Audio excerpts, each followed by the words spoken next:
जब माँ लक्ष्मी मैया ने प्रार्थना की है वृंदा मैया से, माँ वृंदा ने भगवान को फिर से उनके स्वरूप में लाया। यहीं पर मैया शालिग्राम वाला जो पत्थर होता है, शालिग्राम जी होते हैं, और जो शालिग्राम वाला ब्लैक कलर का पत्थर आता है जिससे राम जी की प्रतिमा बनी हुई है, वो माँ वृंदा के शाप से ही वो पत्थर काला हुआ था। वो भगवान का ही स्वरूप है। यहीं से शालिग्राम जी का जन्म हुआ, यहीं से शालिग्राम जी ने अवतार लिया है माँ वृंदा से। जब भगवान अपने रूप में आए, उन्होंने कहा कि आज से मेरा एक रूप शालिग्राम जी के रूप में होगा और आज से मेरा विवाह इन्हीं वृंदा जी के साथ में किया जाएगा। तब वृंदा जी अपने दाहिने पांव की अंगुष्ठ से अपने अंदर युगाग्नि को प्रज्वलित करके अपने आप को जलाकर भस्म कर दी, और उसी राख में से तुलसी का बिरवा उत्पन्न हुआ है। तब भगवान ने कहा कि आज से मेरे शालिग्राम भेष की पूजा, शालिग्राम जो मेरा स्वरूप है, इसकी तुलसी जी से पूजा होगी। और जब तक मेरे भोग में तुलसी जी नहीं रखी जाएंगी, मैं भोग स्वीकार करने वाला नहीं हूं। ये भगवान के जन्म का दूसरा कारण है। भगवान अब तीसरा कारण सुनाते हुए कहते हैं कि विष्णु भगवान के परम भक्त नारद जी ने भगवान को शाप दे दिया। मां पार्वती बोली, है बाबा, नारद तो दिन रात नारायण का गुणगान करते रहते हैं। अच्छा मैया बताइए, नारद जी हमेशा 24 घंटे क्या कहते रहते हैं? नारद जी किसके नाम का जप करते हैं? क्या कहते हैं मैया? अरे जरा जोर से बोलिए, नारद जी किसका जाप करते हैं? पीछे वाली मैया नहीं बोली। नारद जी हमेशा क्या कहते रहते हैं मैया? नारायण नारायण। जो नारायण नारायण कहता हो और उसी ने नारायण को शाप दे दिया, ऐसा कैसे हो सकता है? मां पार्वती बोली बाबा से कि कारण कवन शाप मुनि दीना, का अपराध रमापति कीना। मां भवानी बोली, जरूर उन्होंने नारायण ने कोई गलती करी होगी, तभी तो मेरे गुरु नारद ने उन्हें शाप दे दिया। लेकिन ऐसी कौन सी गलती करी जो नारद जी ने उन्हें शाप दे दिया? बाबा ने कथा सुनाई कि देवी, नारद जी एक बार तपस्या में बैठे हुए थे। जब भगवान में मन लगता है तो जो 24 घंटे बात करता हो वो भी शांत बैठ जाता है। यही देख लीजिए, जो हमारी मैया 10 मिनट शांत नहीं रह सकती हैं, वो हमारी यहाँ मैया 3 घंटे शांत बैठती है। सोचो कितनी ताकत है कथा में। नारद जी तपस्या करते हैं, कामदेव भी उनकी तपस्या नहीं तोड़ पाए। आज नारद जी जब उठे तो एटीट्यूड हो गया, भाई घमंड आ गया, हम तो कामदेव को जीत लिए। बाबा बोले के पास गए, कहा बाबा मैंने कामदेव को जीत लिया। बोले बाबा ने कहा ये बात हमसे तो कह रहे हो, विष्णु भगवान से मत कह देना। नारद जी ने सोचा ये बाबा हमसे जल रहे हैं, इसलिए कह रहे कि विष्णु भगवान से नहीं कह देना।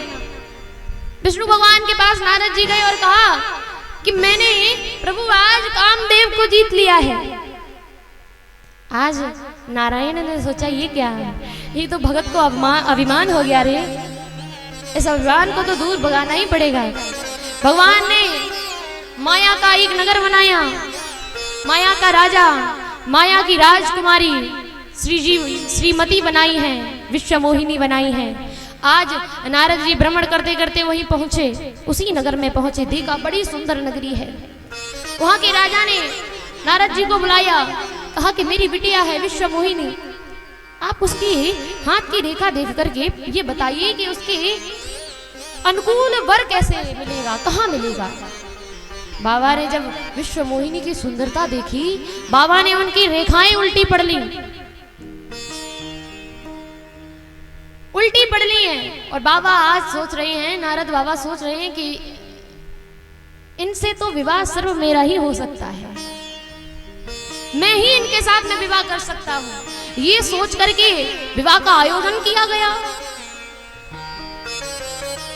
स्वयंवर रखा गया है, घोषणा की गई है कि विश्व मोहिनी जिसे पसंद करेंगी उसी के गले में वरमाला डालेंगी और वही उनका राजकुमार होगा। नारद जी गए विष्णु भगवान के पास, कहा प्रभु एक दिन के लिए मुझे अपना चेहरा उधार दे दो। भगवान विष्णु ने सोचा अच्छा चेहरा हमारा शादी तुम्हारा, चेहरा हमारा लोगे ब्याह तुम करके लाओगे। बाबा ने दे दिया, विष्णु भगवान ने उन्हें बंदर का स्वरूप दे दिया। अब बंदर का स्वरूप लेकर के गए खूब आनंद से, लेकिन एक बात, नारद जी भोले बाबा के 2 गढ़ लेकर गए थे, सिर्फ उन 2 गढ़ों को वो स्वरूप दिखाई दे रहा है बंदर वाला, और किसी को नहीं दिखाई दे रहा, और सभी को वही नारद जी दिखाई दे रहे हैं। बड़े शान से बैठे हैं नारद जी आज के, आज तो विश्व मोहिनी मेरे ऊपर वरमाला डाली देगी। विश्व मोहिनी आई, इधर भगवान सुंदर राजकुमार का भेष रख करके गए, विश्व मोहिनी आई और भगवान के गले में वरमाला डाल के चली गई। आज नारद सोचता ये क्या, मुझे इस सूरत पे जयमाला नहीं मिली, विश्व मोहिनी ने मेरे साथ इस शकल पे ब्याह नहीं किया। गढ़ बोले बाबा इसी शकल पर नहीं किया, पानी में अपना स्वरूप तो देखो। नारद जी ने जैसे ही अपना स्वरूप देखा, ये क्या बंदर, बोले इसीलिए तो ब्याह नहीं किया, इसी स्वरूप पर तुम्हें तो विश्व मोहिनी ने वरमाला नहीं डाली। ये आए बाबा आवेश में, साप दिया गणों को कि तुमने मेरा मजाक उड़ाया, अरे तुमने मेरी हंसी उड़ाई है, मैं तुम्हें शाप देता हूं कि तुम राक्षस बन जाओ। राक्षस बनने का शाप दे दिया। कहते हैं कि यही दोनों राक्षस रावण और कुंभकर्ण बने हैं, यही दोनों गढ़ रावण और कुंभकर्ण बने हैं। जब नारद जी निकल के आए, भगवान रास्ते में विश्व मोहिनी को लेकर के जा रहे थे, नारद जी ने कहा अच्छा तुम्हारी अच्छी अच्छी चालाकी जानता हूं मैं, अरे तुम कितने चालाक हो मैं उसी समय समझ गया था। जब समुद्र मंथन हुआ उसमें विष निकला तो भोले बाबा को पिला दिया, और लक्ष्मी जी निकली तो अपने साथ लेकर निकल लिए। आज तुमने अच्छे घर में बहना भेजा है, आज मैं तुम्हें सुधार ही दूंगा। मैं तुम्हें शाप देता हूं कि जितना मत, जितना घमंड तुमने अपने अंदर भर रखा है, जो स्वरूप तुमने बनाया है, इसी स्वरूप के ऊपर शाप देता हूं कि जिस प्रकार से मैं विश्व मोहिनी के लिए तड़प रहा हूं, तुम भी अपनी स्त्री के लिए तड़पोगे। जो स्वरूप राजकुमार का बनाया है, यही राजकुमार का स्वरूप बनाना पड़ेगा। जिस बंदर की शकल तुमने मुझे दी है, यही बंदर तुम्हारी रक्षा करेंगे। और जैसे ही बाबा ने माया खींची है अपनी, जैसे ही विष्णु भगवान ने अपनी माया खींची है नारद के अंदर से, नारद भगवान के चरणों में गिर गया। अरे प्रभु ये हमने क्या कर दिया, दिन रात नारायण नारायण कहने वाला भक्त आज नारायण को शाप दे डाला। ये प्रभु ये मेरा शाप मिथ्या हो जाए, झूठ हो जाए, खत्म हो जाए। नारायण बोले नहीं नारद जी, तुम्हारा नाम है नारद, नाम माने नहीं और रद माने, यानी जो बात जिसके द्वारा बात कही गई है वो कभी रद ना हो, वही तो नारद है। लेकिन आजकल नारद किसे कहते हैं, जो बात इधर से उधर करता है, जो चुगली करता है। लोग कहते हैं ये नारद जा रहा है इधर से उधर बातें करने वाला, लेकिन नारद का अर्थ चुगली करने वाला नहीं, नारद का अर्थ है जिसकी बात कभी रद्द ना हुई हो, वही नारद है। भगवान ने कहा तो क्या, नारद जी ने कहा प्रभु तो क्या हम ही मिले थे आपको सांप लेने के लिए, आप हमारे ही मुख से सांप ले बैठे। प्रभु ने कहा विश्वास होगा उसी से तो लेंगे ना, अब जिसके ऊपर विश्वास ही नहीं हो और उससे बैर कर बैठे तो वो तो दुश्मन है, जाने कैसे खंजर मारे। अपने से अगर लड़ाई करेंगे तो देख करके मारेगा कि लग ना जाए। तो आप तो मेरे अपने हो, आपने मुझे जो शाप दिया है वो आपने नहीं दिया, मैंने खुद लिया है। तो ये भगवान का तीसरा कारण है।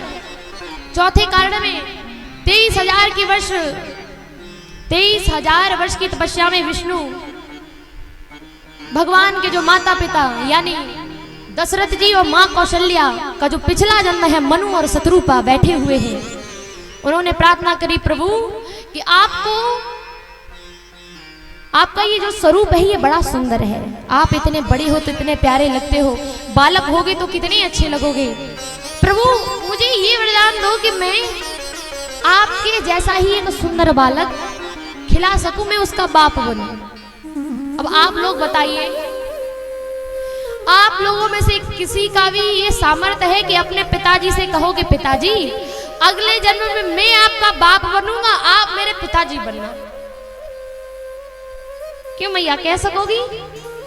नहीं कहेंगे, लेकिन मनु जी सोच रही है कि प्रभु से अगर ऐसे कहेंगे तो बहुत बड़ी बात हो जाएगी। तो बोले प्रभु आपकी ही जैसा मैं एक छोटा सा प्यारा सा सुंदर बालक चाहता हूं।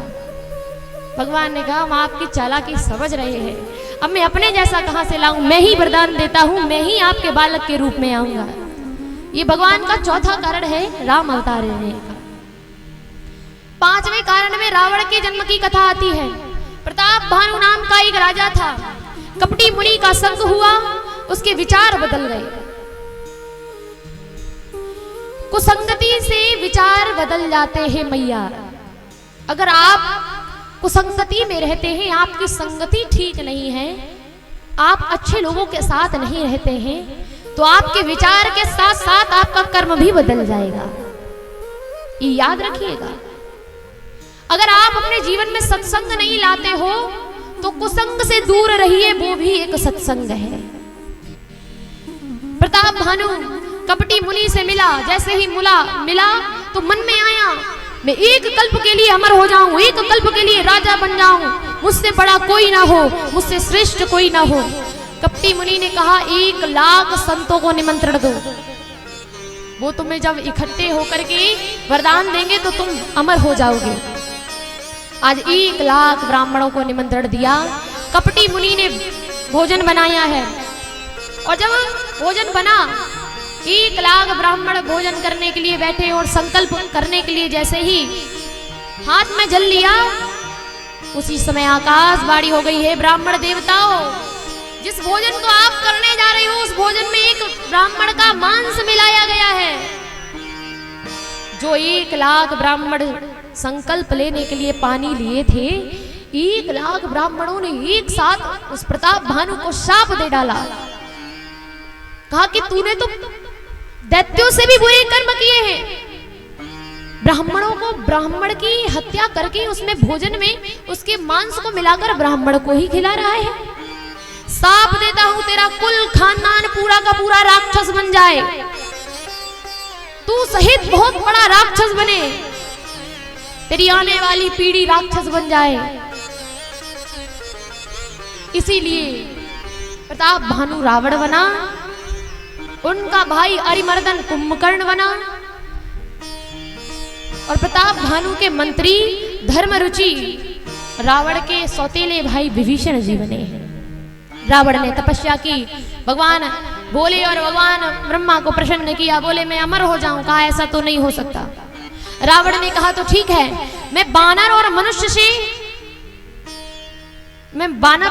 से छोड़ करके किसी से ना मरूं, अगर मुझे कोई मारे और मनुष्य और बानर में से कोई ना मार पाए। भगवान ने कहा ठीक है। कुंभकर्ण मांगने वाला था कि 6 महीने जागूं, 1 दिन सोऊं। मां सरस्वती जिह्वा पर बैठ गई, उल्टा मांग बैठा 6 महीने सोऊं और 1 दिन खाऊं। बस 1 दिन जागूं, 6 महीने सोऊं, ऐसा मांगा। भगवान ने तुरंत कह दिया तथास्तु, ऐसा ही होगा। बोले कहीं अगर इसने बदल दिया तो भावई हो जाएगी, मेरी सारी रचनाएं खा जाएगा ये। जब विभीषण ने भगवान से वरदान मांगा तो भगवान के चरणों में अनुराग मांगा है, भगवान के चरणों में प्रेम मांगा। आज से ही रावण जान गया कि मेरा भाई भगवान का प्रेमी है। जिस लंका में राम कहना अपराध था, उसी लंका में विभीषण को रावण ने मंदिर बनवा के दिया था राम का।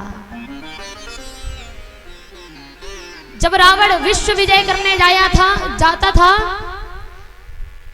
तब विभीषण जी रावण के पूरे राज्य को संभालते थे, वो वाइस प्रेसिडेंट थे वहां के।